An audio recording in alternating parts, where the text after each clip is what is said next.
ಮಾಡಬೇಕಾಯ್ತಲ್ಲ, ಅನಿವಾರ್ಯ. ಸಾರಥಿಗಳ ವಾಗ್ವಾದ ನಡೆಯಿತು, ಅದು ನಮಗೆ ಅಗತ್ಯ ಇಲ್ಲ. ಆದ್ರೆ ನಾವು ಮಾಡಬೇಕಾದದ್ದೇನು? ಏನು? ಮಹಾಭಾರತ ಯುದ್ಧ ನಿರ್ಣಯಿತವಾದದ್ದು, ಅವಧಿಯೊಳಗೆ ಮುಗಿಸುವ ಹೊಣೆಗಾರಿಕೆ ನಮಗಿದೆ. ಹಾಗಾಗಿ ನಮ್ಮಿಬ್ಬರ ಕಾಳಗದಲ್ಲಿ ನಿನಗೊಂದು ಸೂಚನೆಯನ್ನು ಕೊಡ್ಲಿಕ್ಕಿದ್ದೇನೆ. ಏನು? ಯುದ್ಧ ಧರ್ಮ ಯುದ್ಧವೇ ಆಗಬೇಕು. ಇದನ್ನು ಯಾಕೆ ಹೇಳ್ತಾ ಇದ್ದೇನೆ ಅಂತ ಕೇಳಿದ್ರೆ, ಯಾಕೆ? ನೀನು ಕಳ್ಳ ಯುದ್ಧ ಮಾಡಿದ್ದಿ ಅಂತ. ಯಾವಾಗ?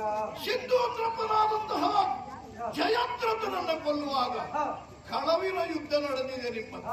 ಕರ್ಣನ ಮುಂದೆ ನಡೆಸುವಾಗ ಆ ರೀತಿಯ ಯುದ್ಧ ಸಲ್ಲದು, ಧರ್ಮ ಯುದ್ಧ ಆಗಬೇಕು.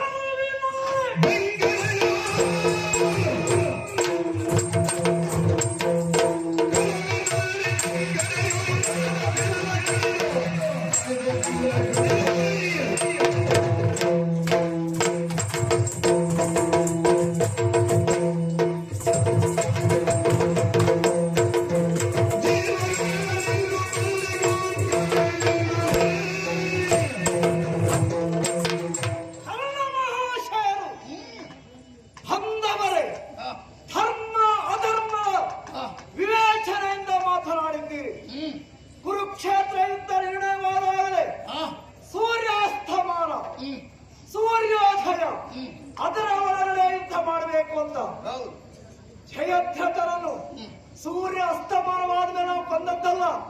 ನಿಮಗೆ ಸಮಯ ಪ್ರಜ್ಞೆ ಇಲ್ಲ. ಯಾಕೆ?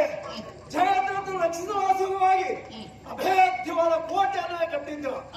ಒಮ್ಮೆ ಕತ್ತಲಾಯ್ತು ಅಂತ ಸಮಯ ಪ್ರಜ್ಞೆ ಇಲ್ಲದೆ ಹೊರ ಬಂದಾಗ ಆತನ ಕತ್ತನ್ನು ಕತ್ತರಿಸಿದವರು. ಸಹಜವಾಗಿ ಕತ್ತಲಾದದ್ದಲ್ಲ, ಮೋಸದಿಂದ ಕತ್ತಲಾಗುವ ಹಾಗೆ ಮಾಡಿ. ಆದ್ರೆ ಸಮಯ ಅಂತ ನಿರ್ದಿಷ್ಟವಾಗಿ ಬಿಟ್ಟಲ್ಲ, ಅಸ್ತಮಾನ ಯಾವಾಗ ಅಂತ. ಆಮೇಲೆ ಅಧರ್ಮದ ಬಗ್ಗೆ ಉಪದೇಶ ಮಾಡುವಂತಹ ನೀನು ಮಾಡಿದ್ದೇನು? ಅಭೇದ್ಯವಾಗಿರುವಂತಹ ಕೋಟೆಯನ್ನು ಸುತನಾಗಿರುವಂತಹ ಅಭಿಮನ್ಯು ಪ್ರವೇಶ ಮಾಡಿದಾಗ ಆತರನ್ನು ಜಯಿಸಲಾರದೆ ಹಿಂಬಗೆ ನಿಂತು ಕರದ ಬಿಲ್ಲ ಕಡಿದವ ನೀನೊಬ್ಬ ಜೀವಗಳ್ಳನೆಂದನು ಮಲ್ಲೆ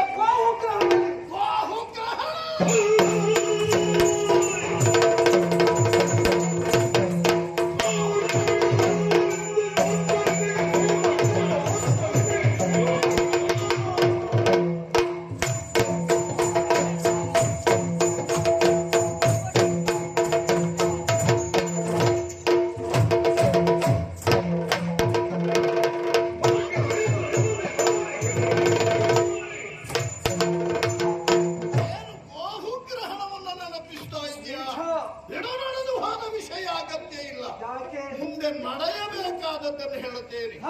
ಗೋಹುಗ್ರಹಣವಲ್ಲ ಅರ್ಥ, ನಿನಗಿಂದು ಸೋಮಗ್ರಹಣವಾಗಿದೆ.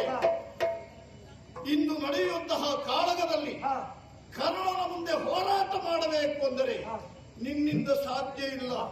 ಗುರುವಾದ ಪಾರ್ಥವನನ್ನ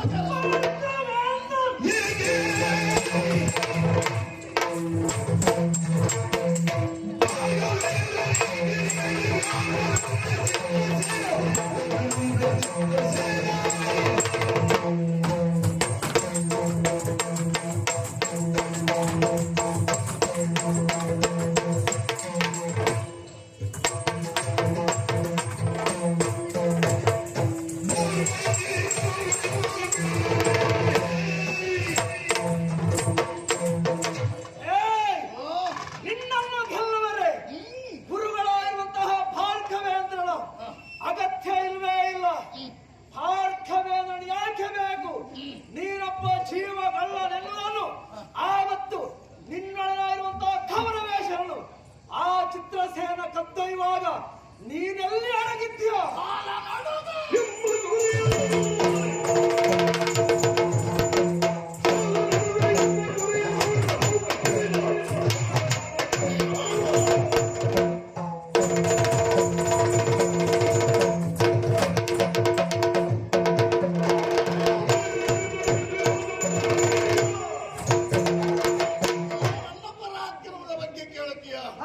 ನಿನ್ನೆ ದಿವಸದ ಯುದ್ಧದ ಒಂದು ವಿಷಯವನ್ನ ಗ್ರಹಿಸಿಕೊ ನೀನು. ಏನು? ಕಾಲನಡುಗ ಎನ್ನಿಸಿಕೊಂಡ ನಿನ್ನ ಧರ್ಮಜನ ನಿಜ ನೋಡವನ್ನ